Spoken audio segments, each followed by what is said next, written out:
Good morning, everyone, and welcome to Weekly Profit Talk. As you might imagine, weekly means we do this every single week. Uh, the day and time is Wednesday, 8:30 a.m. Mountain Time. That is 7:30 if you're in LA, 10:30 if you're out in Florida. So, good morning and welcome, everyone. We do a topic each week, and we're in the middle of tax season. So, our topic for this week is tax prep versus tax planning. Why not both? Why not indeed? Let's talk about that. Um, this is again we like to reach out and help our physician entrepreneurs to the best of our ability, but sometimes this information carries over to other small businesses, and this might be one of those cases this week. So, even if you're not a doctor, stick around for a few minutes. Maybe you'll hear something helpful. So, let's go ahead and get started then. Tax preparation is the root canal of small business, and I've actually done blogs in the past where I've likened myself to a dentist because I see people searching for somebody to make sense out of the mess that their business was in the last year and do something with all the tax things they have going on.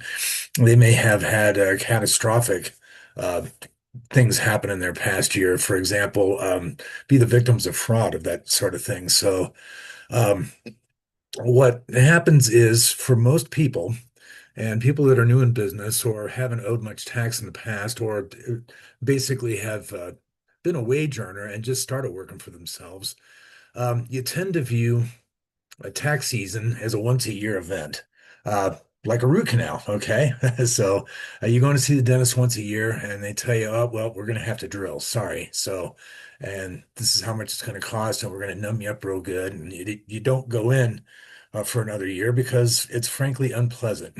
And that is the way that people tend to look at taxes, I'm afraid. Um, Basically, tax season is a process of documenting what's already happened. It is a history lesson.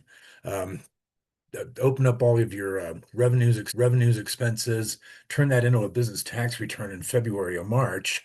And what we're doing is we're basically going back in time and providing information to the Internal Revenue Service as to how you did and our version of how much you owe them. So adding up the receipts, reporting the income, doing all the things. It's a necessary evil, best left unthought of for a year. But the problem is that it's going to cost you money. What about monthly taxes set asides, quarterly payments and expense planning? Now, I tagged that last sentence down there at the bottom. I want to leave that in the front of your mind for a second. Taxes are actually worth thinking about each and every month.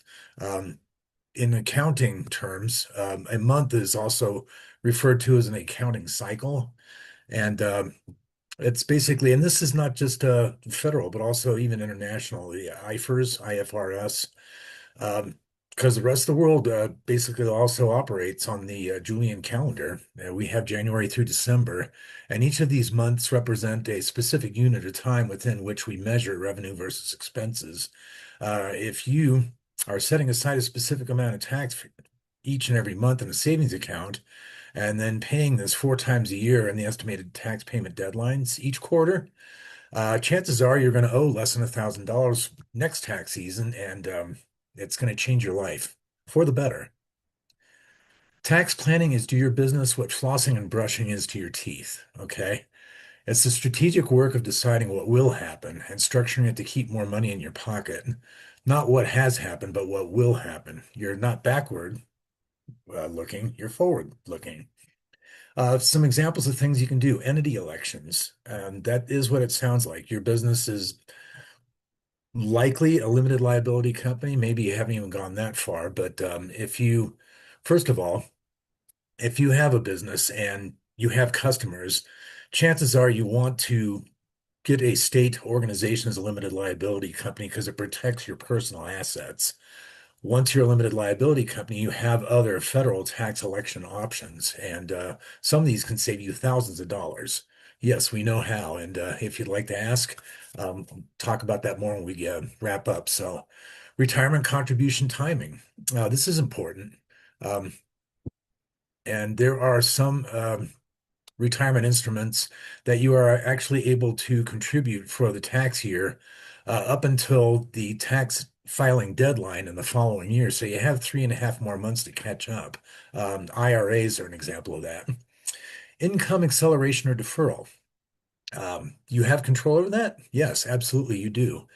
Income is basically the amount of money you take in minus the amount of expenses that you pay to make that money.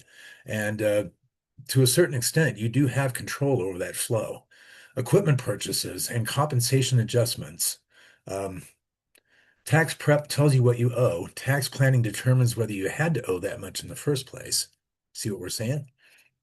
So here's the irresistible ticking clock. Let's talk about this right now. And this is what I want to wrap up on. The time to start is right now. We're already midway through the first quarter. It is, as you're listening to this, the 18th of February.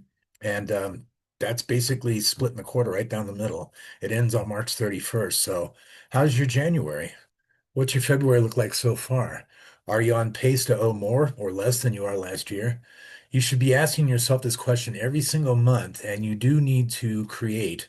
And I'm going to ask you to do this right now, whether you're a doctor or not. If you're an entrepreneur and you make enough money to where you're imagining that you're going to owe over $1,000 in taxes next year, and that's easy to do. You can do that with as little as a $40,000 net income. You need a personal savings account, and it needs to be called tax savings, and is for one thing only, estimated taxes. Now, estimated taxes is the entrepreneur's withholding. There are four estimated tax payment um, deadlines each year.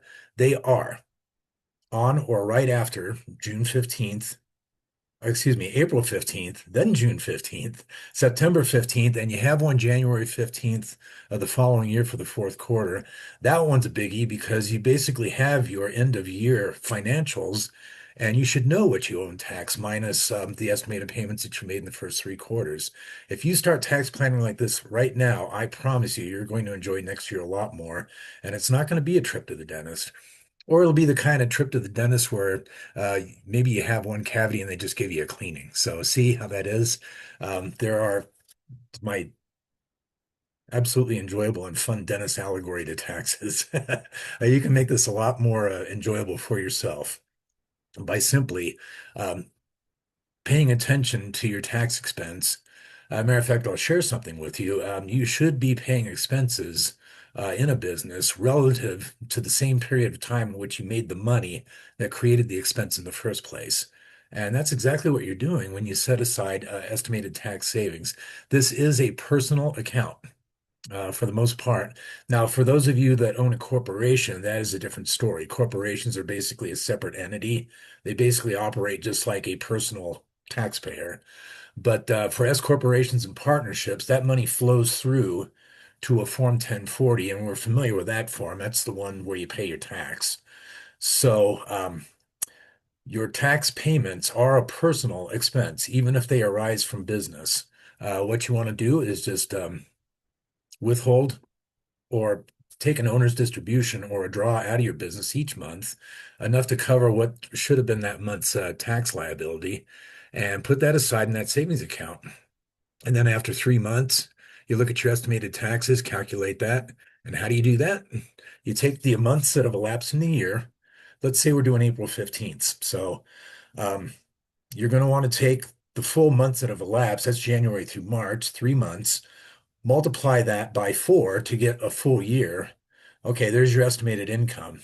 Now, figure the tax on that income, then divide by four to get the tax amount for that quarter and round that to $100 because it is an estimate and send that in.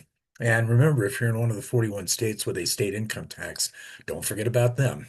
Remember, my state, Colorado, has a similar parameter to the federal government. They require you to pay estimated tax if you're going to owe over $1,000. Now, there are other more specific rules like the 90% rule and the 100% rule, and you don't owe estimated tax if you paid your tax in full the previous year.